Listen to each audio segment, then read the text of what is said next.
Olá galera, tudo bem? Eu espero que vocês estejam bem mesmo.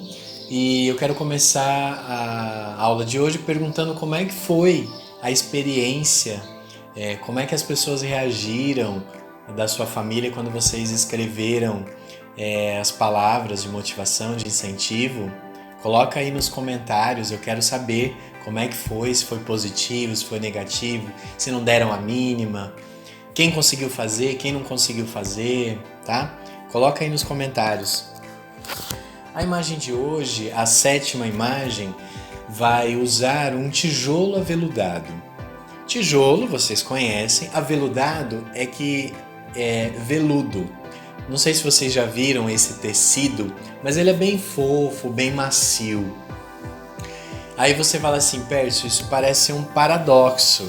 Lembra do paradoxo? Ou seja, uma coisa que não faz sentido, mas é justamente para mostrar que o líder, ele tem que ser assim, firme, igual um tijolo, e aveludado, e também macio como o veludo, né?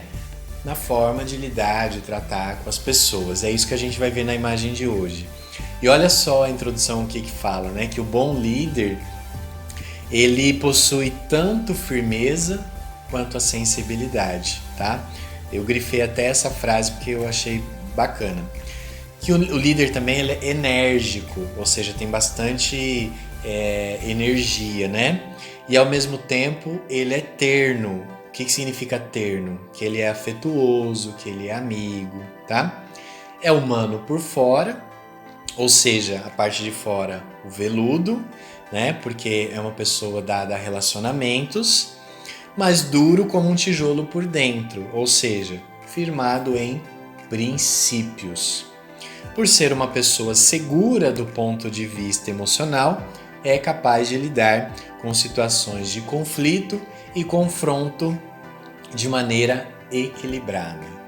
Gente, nós estamos aprendendo, né, no livro 2, a conectar-se com os outros, a nos conectarmos, ou seja, para que a gente ganhe a confiança, a gente conheça as pessoas, então nós estamos aprendendo essas maneiras, tá? E aí logo na página 37, no finalzinho aí, no último parágrafo, né, fala, o autor ele dá um depoimento, ele fala que ao longo da vida dele, ele já exerceu posições de liderança em uma empresa, em 3 organizações sem fins lucrativos e em 2 igrejas. Em cada uma delas, ele fala, né, que ele pôde observar a necessidade inata, ou seja, que já vem do ser humano, que já pertence à pessoa, né, que possui uma liderança que seja ao mesmo tempo firme e amorosa, tá? Ou seja, uma pessoa que demonstra amor, mas que é firme, que cobra, que tá no pé, tá? Que impõe disciplina. Porque aquelas pessoas que deixam vocês à vontade, na verdade, é assim, é para não gerar conflito, né? Então, tem que ser assim. E aí o que ele destaca, né? Que nos confrontos, todo confronto, né? Ele fala que ele precisava ser incisivo, ou seja, firme e forte, mas ao mesmo tempo buscar a restauração, porque ele pensa em relacionamentos. Depois na página 38, ao transmitir uma visão, ou seja, aquilo, a intenção, a mensagem, aquilo que ele queria passar, ele tinha que ser claro e racional, mas ao mesmo tempo demonstrar ethos e entusiasmo. O que é demonstrar ethos? É demonstrar disposição, estar disposto a falar, a explicar. Depois, ao capacitar, era necessário ser prático, tá? O bem objetivo e prático, porém verdadeiro e humano. Nas prioridades, era preciso agir com disciplina, mas demonstrar flexibilidade, aquela pessoa que se flexiona para poder ajudar os outros. E por fim, nos relacionamentos, eu tinha de seguir princípios, ele diz, né? Sem, contudo, deixar de ser caloroso. Porque princípios, gente, não dá para negociar. Então, se um dos meus princípios é ser honesto, eu não posso aceitar um suborno, eu não posso aceitar nada que vá contra os meus princípios. Vocês entendem isso? Se um dos meus princípios é ser verdadeiro, eu não posso colar na prova, porque eu estou sendo falso. Se um dos meus princípios é ser honesto, eu não posso pegar algo que não é meu, porque vai contra os meus princípios. Conseguem entender? Eu quero começar o primeiro trecho de filme aqui, mostrar para vocês, o resgate do soldado Ryan. Em quanto está? Espera aí, é $300, é isso? 300? Eu sou professor.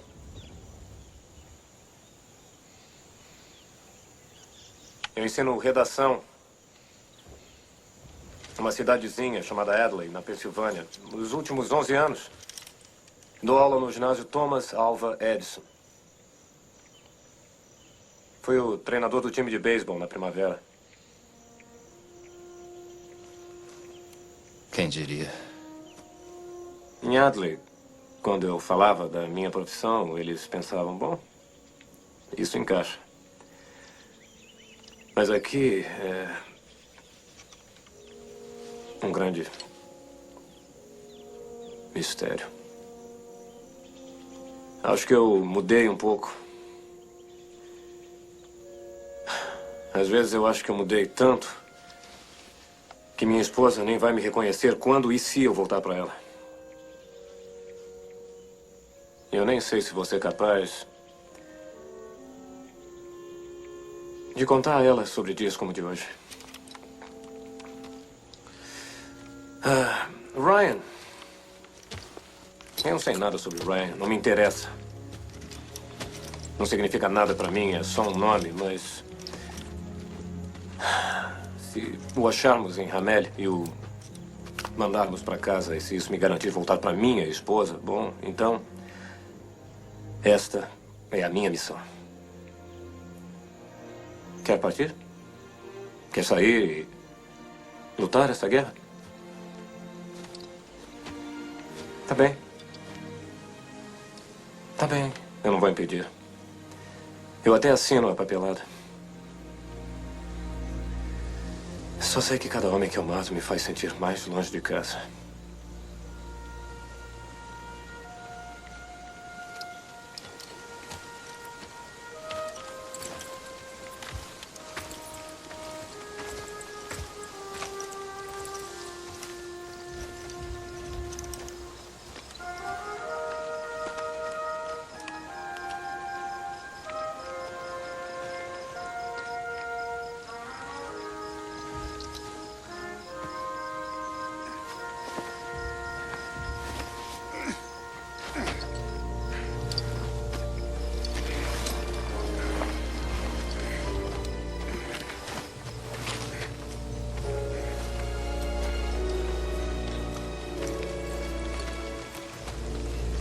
Tá aí então um trecho do filme O Resgate do Soldado Ryan. Não sei se vocês já assistiram, mas é uma boa oportunidade também. Nesta cena, o capitão, que é interpretado por Tom Hanks, ele sempre se mostrou um líder firme, destemido, mas neste momento ele conta um pouco da vida dele e é onde ele se conecta com os outros soldados. Então, fica aí a mensagem também. Agora na página 38, né, tem algumas histórias bem interessantes, né, e eu quero que vocês pensem nos grandes líderes que a gente tem, né, nos grandes líderes da humanidade. Ao longo da vida de vocês, ao longo da história, de um modo geral, aqueles que a gente mais respeita são os tijolos aveludados. Eu mesmo, os melhores professores que eu tive, tanto na época da escola quanto na faculdade, eram os professores mais firmes. Tinha uma professora minha na faculdade que me deixou por exame, né, por 0,25. E aí ela disse pra mim o seguinte, falou: Pércio, eu sei que... era um texto que eu tinha que escrever. Eu sei que você pode mais, então por isso que eu te deixei para exame. E foi mesmo, e aí quando eu fui para exame fiz um texto melhor, ela gostou. Enfim, eu aprendi mais. E assim outros, né? Eu tive professores de português, matemática, de inglês. A minha professora de inglês, por exemplo, eu lembro que do quinto ao nono ano, a minha professora ela fazia a gente copiar os verbos 20 vezes no caderno, em inglês. E eu não esqueço até hoje, ou seja, eu aprendi, eu não decorei, eu aprendi. Então eu não esqueço, né? A minha professora de português na quarta série, que hoje é o quinto ano, ela, toda vez que a gente saía da margem do caderno, ela tirava meio ponto, né? E ela circulava em vermelho. E na prova não podia, porque senão tirava ponto. Então assim, eu aprendi, né? De uma forma, claro, hoje vocês não acham muito bom isso, mas é algo que marca positivamente a vida da gente, tá? Líderes que são firmes, mas ao mesmo tempo são amorosos. Na página 39, a gente tem aí para comparar o líder tijolo e o líder veludo. A gente tem as duas colunas aí, onde um é firme e ao mesmo tempo suave, né? Faz o que é certo, é verdadeiro. Confronta problemas destrutivos, leva em consideração diferentes pontos de vista. Demonstra força e coragem, demonstra sensibilidade e atenção. Então, na verdade, precisa ter o quê? Um equilíbrio aí, né? Para que os líderes... Porque o líder muito frágil, muito veludo, que passa a mão na cabeça, deixa pra lá, leva tudo em consideração, a gente acaba não aprendendo muito. A gente precisa de regras, a gente precisa de disciplina, porque a vida é assim, tá? E as amizades também, se você tem amigos que só concordam com tudo que você diz, cuidado, né? Pode ser que não sejam...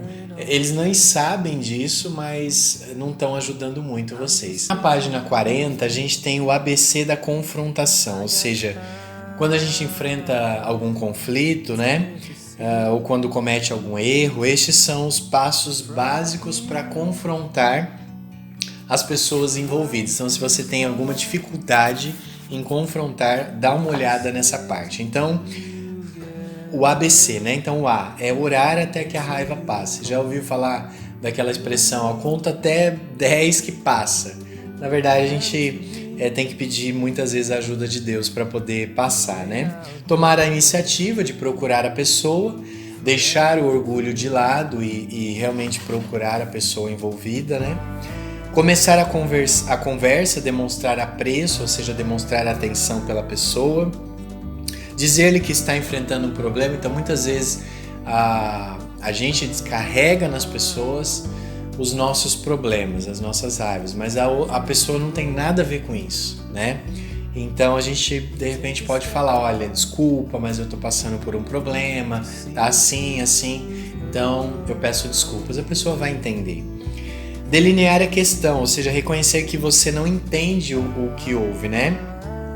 Então, quando você tem alguma dúvida, você tem que perguntar, não tem que ficar quieto, não tem que ficar calado. Falar sobre o princípio que está em jogo, ou seja, olha, eu gosto sempre de falar a verdade, eu não gosto de ser enganado, não gosto de ser falso com as pessoas, então sempre dizer. Incitar a pessoa a esboçar uma reação, ou seja, o que é incitar? É encorajar, né? Você tem que ouvir a pessoa com atenção para então procurar entender o ponto de vista dela. Estender e pedir perdão caso necessário. Então, assim, se você errou, você deve sim pedir perdão. Pedir perdão não é sinal de fraqueza, pelo contrário, somente os fortes são capazes de pedir perdão, de reconhecer que erram. E por fim, orar e assegurar o seu amor por ela. Então, por essa pessoa, né? Se é amigo, se é irmão, parente, enfim, tá bom? Para fazer isso é preciso muita segurança emocional. E eu não sei como é que vocês estão nessa questão e é por isso que eu vou fazer a pergunta para vocês. Em que situações vocês se sentem mais inseguros? Quando é que vocês acham que são inseguros? Quando vão para algum lugar novo, quando começa algo novo, algo desconhecido, Quando não sabe fazer? Como? Quando ficam sozinhos? Quando fica com muita gente? Como você fica inseguro? E como é que você lida com essa sensação da insegurança? Você procura ajuda, você fala, você fica quieto, você se tranca, vai nas redes sociais? Como é que você reage, tá bem? Consultando a Bíblia, eu vou pedir para vocês fazerem somente a questão 2, quando fala que Jesus também foi um tijolo aveludado, um líder assim. Porque ele foi firme com o seu falar, a sua maneira de agir, ele foi firme, mas ele demonstrou muito amor pelas pessoas. Então, olha só, ele salientou o lado bom das pessoas. O que é salientar? É destacar. Ele reconheceu sua lealdade e suas virtudes, foi claro ao apresentar as questões, o problema, e também Jesus ofereceu a solução. Aí vocês vão fazer um resumo, que lições vocês podem extrair da liderança de Jesus, mediante aquilo que vocês conhecem, tá? E o reflexão pessoal, olha que bacana. É como uns líderes, né? O líder ser ou muito duro ou brando demais, ou muito tranquilo. E aí, de que forma você se avalia? Então, vocês vão se avaliar agora. Os psicólogos empresariais, eles rotulam com o nome de animais de diferentes tipos, né? Para a reação do líder diante do conflito. E aí a gente tem o tubarão, a raposa, a tartaruga, o ursinho de pelúcia e a coruja. Você vai marcar aí com qual ou quais você se identifica, né? Se você, por exemplo, gosta de quando as coisas saem do seu jeito, você ganha, o outro pode até perder, mas tudo bem, você é o líder tubarão. Se você gosta de chegar num acordo, ou seja, gosta de estar ali, todo mundo ganha um pouco, e às vezes você abre mão de alguma coisa, você é o líder raposa. Se você não gosta de conflitos, se a sua tendência é afastar para não ter que enfrentar os problemas, os conflitos, você é o líder tartaruga. Se você faz tudo pela paz, você não importa de perder e para que as outras pessoas ganhem, você é o líder ursinho de pelúcia. E se você analisa a situação e você encontra uma solução que vai ajudar e beneficiar a todos, você é o líder coruja. Grifa aí. E aí você dê exemplos por que você escolheu esse tipo de líder, tá bom? E o praticando a verdade, ou seja, a forma de colocar em prática, é o quê? Você pensar nas situações difíceis e nas pessoas mais complicadas que você tem tido de enfrentar. E aí a pergunta é, como é que você tem lidado com isso, né? Como é que você tem enfrentado? E colocar também as duas situações, ou seja, maneiras práticas que você pode tomar para poder resolver esses conflitos, tá bom? Então a gente chega ao final dessa aula. Lembrando, façam a leitura, grifem as palavras-chave, as frases. Pode tirar foto dos textos que vocês estão grifando e postar também. Eu estou levando muito em consideração isso aí, porque aí eu sei que realmente a pessoa tem feito de uma maneira eficaz, tá bom? Deus abençoe vocês, fiquem com Deus e até a próxima aula.